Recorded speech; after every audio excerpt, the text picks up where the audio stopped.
Assalamualaikum warahmatullahi wabarakatuh. Perkenalkan, nama saya Rizky Rahmadianti dengan NIM 2113623. Saya berasal dari Universitas Negeri Padang dengan jurusan Geografi dan Kependidikan. Kali ini saya akan membahas tentang pemetaan kadastral mengenai ilmu ukur tanah.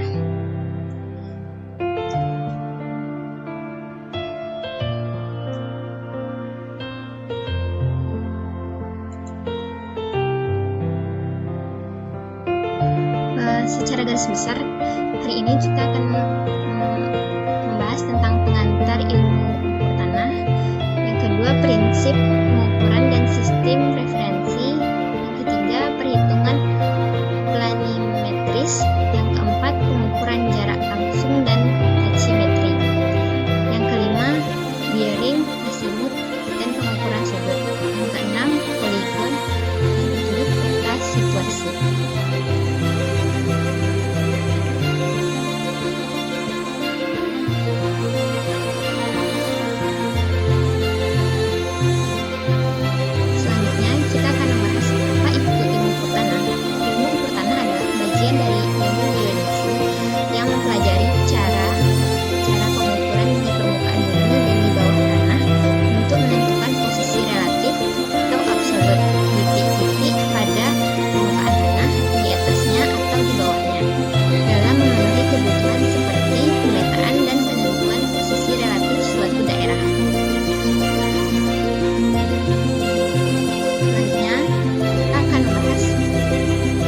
Definisi pengukuran tanah yaitu sebagai seni penentuan posisi relatif pada permukaan atas atau bawah bumi yang berkenaan dengan pengukuran jarak, sudut, arah-arah, baik vertikal maupun horizontal.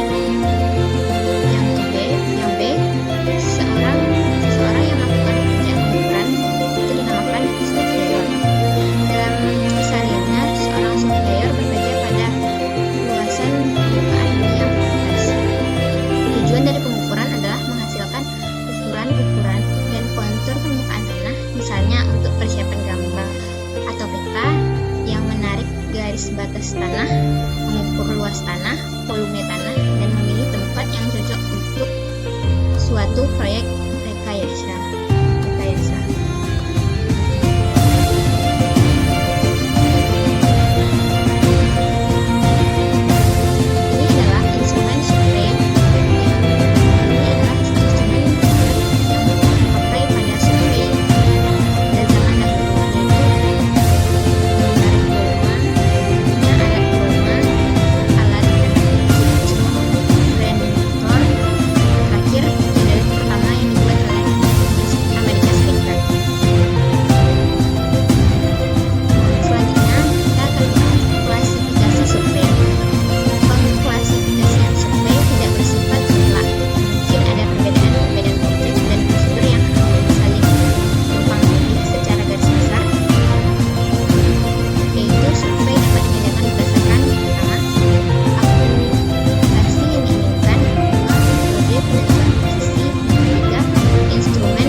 Prinsip-prinsip yang digunakan mulai dari perencanaan awal sampai akhir.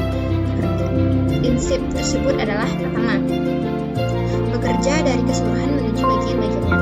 Kedua, posisi suatu titik dapat diletakkan paling sedikit dengan dua pengukuran. Prinsip pertama merupakan prinsip utama pengukuran yang tidak boleh ditinggalkan kecuali terpaksa. Ide utamanya adalah melokalisir kesalahan dan akumulasinya. Berbeda jika bekerja dari bagian-bagian keseluruhan. Kesalahan akan terekumulasi dan bertambah besar, akibatnya survei tak terkendali. Prinsip kedua yaitu dapat dijelaskan bahwa dua titik kontrol dipilih di lapangan dan jarak keduanya diukur, kemudian jaraknya digambarkan di kertas dengan skala tertentu.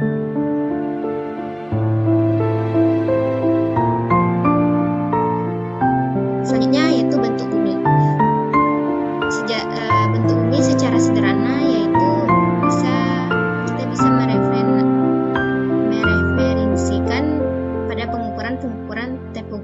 topografi pada pengukuran laut rata-rata dan mempertimbangkan bahwa permukaan bumi datar. Namun, anggapan itu hanya berlaku pada jarak-jarak pendek. Untuk jarak-jarak jauh, apa yang dikatakan level itu ternyata lengkung, sementara garis bibi berupa garis lurus. Pengertian dari garis level yaitu mengarah pada tegak lurus dengan arah gravitasi karena didefinisikan dengan gelombang nifo. Karena permukaan bumi ini adalah berbentuk relatif bulat, arah garis level akan berbeda antara satu titik dengan titik lainnya. Yang kedua, jika pengukuran dilakukan pada tiga titiknya, garis level itu akan membentuk permukaan level. Permukaan ini disebutkan dengan void.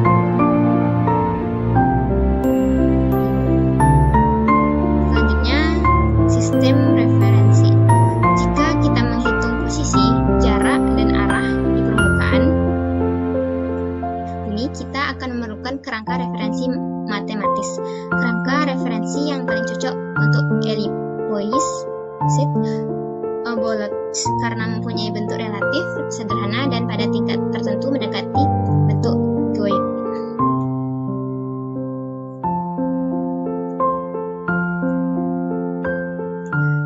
Perhitungan planimetris.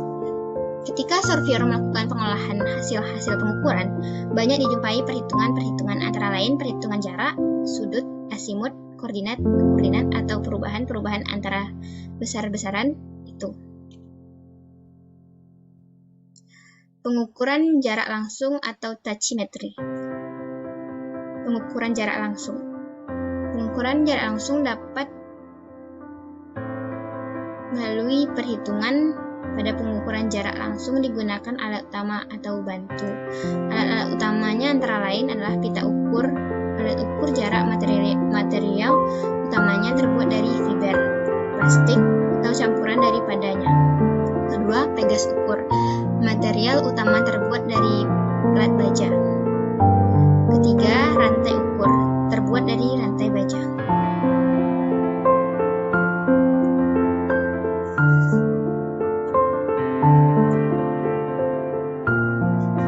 Ada beberapa pengukuran lagi seperti pengukuran jarak langsung pada lapangan datar, pengukuran jarak langsung pada lapangan miring, pengukuran jarak yang terhalang, seterusnya tachymetry. Apa itu tachymetry? Tachymetry adalah menghasilkan posisi detail X, Y, dan Z secara optis. Data yang diperoleh dari pengukuran adalah bacaan benang rambu, bacaan vertikal, bacaan horizontal, dan ketinggian alat. Formulanya sebagai yang dituliskan. Selanjutnya, kita akan menanyakan sumber-sumber kesalahan dan kesalahan pada pengukuran jarak. Yaitu pertama yaitu panjang pita ukur dan tidak standar. Yang kedua, suhu yang tidak baku. Ketiga, tarikan yang tidak tetap. Keempat, pelurusan yang tidak baik. Kelima, pita tidak mendatar. 6. Pemasangan unting-unting tidak tepat. 7. Salah menandai. 8. Salah baca. 9. Benturan pada pita ukur.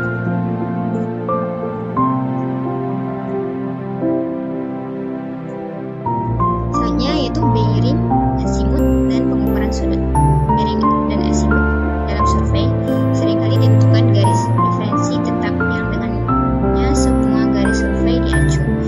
Garis seperti itu dinamakan meridian.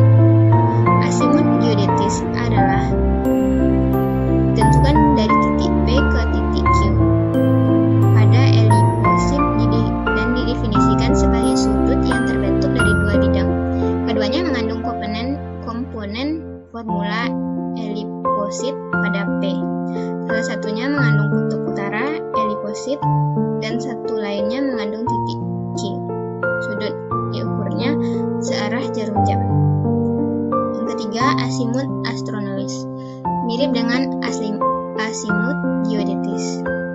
Azimut astronomis ini diukur pada titik P ke titik Q dan didefinisikan sebagai sudut yang terbentuk dari dua bidang. Keduanya mengandung komponen vertikal pada P. Pengukuran sudut.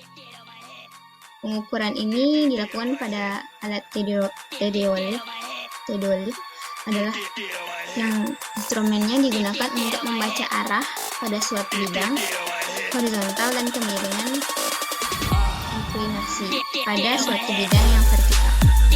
Selanjutnya yaitu sudut kanan dan sudut defleksi.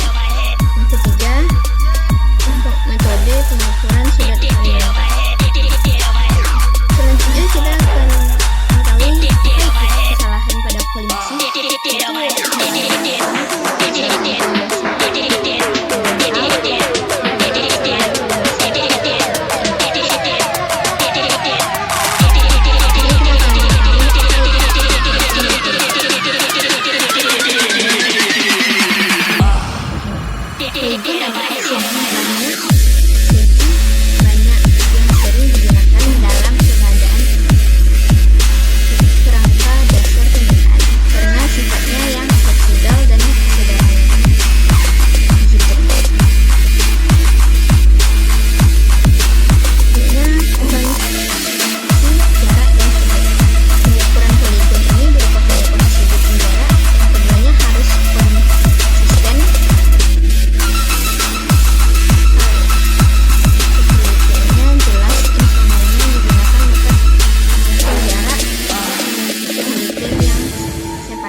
Selanjutnya hitungan poligon. Yang terakhir yaitu kita akan bahas peta situasi. Pada tahap pembuatan peta situasi, kita akan membuat kerangka berbentuk horizontal dan vertikal. Selanjutnya pengukuran detailnya bisa dilihat pada bab 4.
Klasifikasi survei berdasarkan biasanya akurasi yang diinginkan seperti planimetris dan geodetis. Kedua, metode penentuan posisinya seperti teretris dan ekstrateretris. Ketiga, instrumennya berbentuk survei chain, traverse, dan tachymetry. Survei penyimpanan datar atau leveling, atau selanjutnya labeling dan triangulasi. Tujuannya untuk merekayasa pertanian, geologi, geografi, tambang, arkeologi, dan roads. Tempatnya biasanya tanah atau kadastral, hidrografi, dan bawah tanah, serta udara. Sekian dari presentasi saya. Mohon maaf jika ada kesalahan.